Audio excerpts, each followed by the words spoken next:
We had just moved into a little ranch house in the suburbs. Storybook neighborhood, quiet, friendly neighbors, picket fences, the whole 9 yards.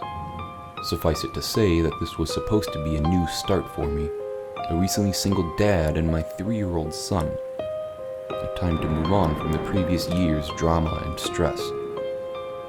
I viewed the thunderstorm as a metaphor for this fresh start. One last show of theatrics before the dirt and grime of the past would be washed away. My son loved it anyway, even with the power out.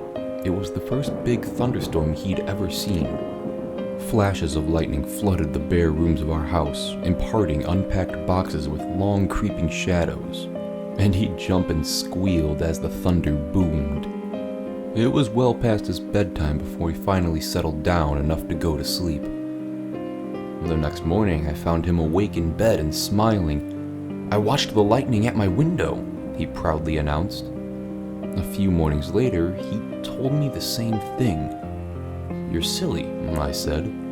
"It didn't storm last night. You were only dreaming." He seemed somewhat disheartened. I ruffled his hair and told him not to worry. There should be another storm soon.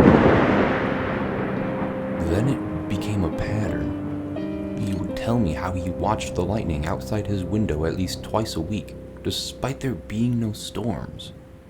Recurring dreams of that first memorable thunderstorm, I figured.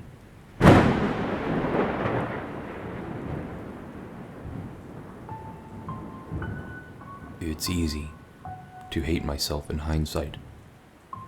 Everybody assures me there's nothing I could have done, no way I could have known. But I'm supposed to be the guardian of my child, and these are useless words of comfort.